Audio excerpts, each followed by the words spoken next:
नमस्कार दोस्तों, आज की कहानी का शीर्षक है मनुष्यों के दुख का साथी कौन। एक बार एक व्यक्ति ने बड़ी घोर तपस्या की। भगवान इस कदर प्रसन्न हो गए कि हाथों हाथ वरदान देने हेतु उसके सामने प्रकट हो गए। लेकिन वह व्यक्ति प्रभु के दर्शन से ही इतना अभिभूत हो गया कि उसे वरदान मांगने की इच्छा ही नहीं हुई। फिर भी जब भगवान ने उसे फोर्स किया तो उसने एक ही वरदान मांगा कि आप हमेशा हर हाल में मेरे साथ रहें।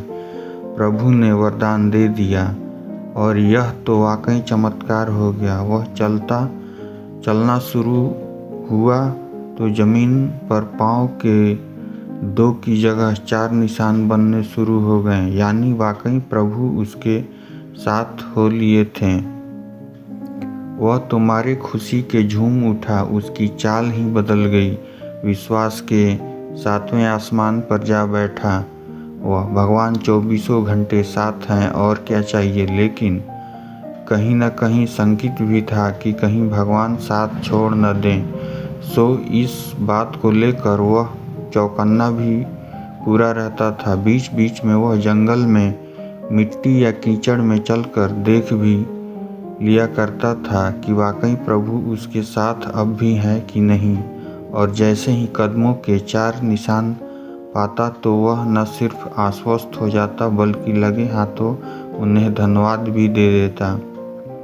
वैसा उसका हंसता खेलता परिवार था। आर्थिक रूप से भी वह खाते पीते काफ़ी सुखी था।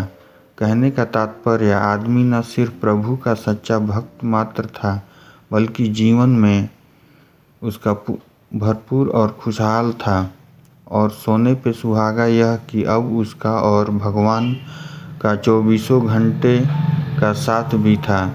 लेकिन कहते हैं न कि समय की चाल सदैव एक सी नहीं रहती।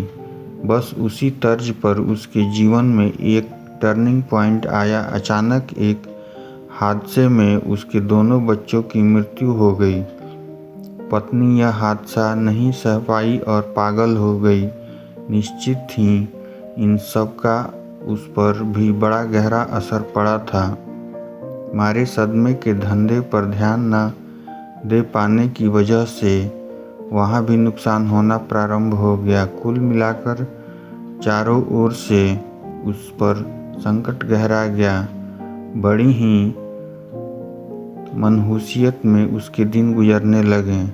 वह तो यहाँ तक सोचने लगा कि अब जीवन में रखा ही क्या है, क्यों न बचा हुआ जीवन प्रभु भक्ति में ही गुजारा जाए। बस विचार करते ही वह तो सब छोड़कर संन्यास लेने जंगल की ओर चल पड़ा।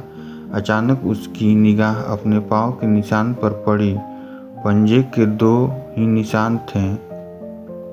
वह तो बुरी तरह चौंक गया और लगा सीधे भगवान को कोसने। संकट की इस घड़ी में तुमने भी मेरा साथ छोड़ दिया। अरे तुम तो आम संसारी से भी गए गुजरे निकले। तुम पूजा के लायक ही नहीं लेना संन्यास। इससे तो मैं अपनी दुनिया में ही भला हूँ। यह सुनते ही उसके भीतर विराजमान प्रभु ने प्रकट होते हुए कहा, वत्स, तुम अकारण पंजे के 2 निशान देखकर भ्रमित हो रहे हो। तुम्हारे दोनों पुत्र मर गए, पत्नी पागल हो गई। तुम क्या सोचते हो कि यह भयानक हादसा सहने की तुम्हारी क्षमता थी? बिल्कुल नहीं। तुम्हारे संकट के ये तमाम थपेड़े कब से मैं अकेले ही सह रहा हूँ। और यह जो 2 पंजे के निशान देख रहे हो वो मेरे ही हैं। तुम कुछ उटपटांग न कर बैठो या हताशा के गहरे भंवर में न चले जाओ। इसलिए तुम्हें तो मैंने बच्चों की मृत्यु के दिन से ही थाम रखा है।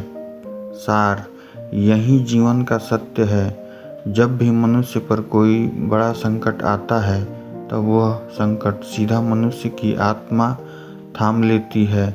वह जानती है कि मनुष्य का अहंकार यह सदमा झेल ही नहीं पाएगा। आपको भी इस बात के कई अनुभव होंगे ही। आपने भी अनेकों बार नोटिस किया ही होगा कि आपके या अन्य किसी के साथ ऐसे हादसे हो जाते हैं जो कल्पना करो तो सहना मुश्किल, परंतु फिर भी वास्तव में घटने पर सहने की क्षमता आ ही जाती है। वह क्षमता आती ही इसलिए है कि वह सदमा आपका आत्मा यानी आपका भगवान झेलता है, जो हर हाल में स्थिर रहने के स्वभाव वाला है। उसकी यह स्थिरता आपको पहुंची चोट को सॉफ्ट कर देती है और यह सॉफ्ट चोट आप सह जाते हैं। बताओ भगवान इससे ज़्यादा आपके लिए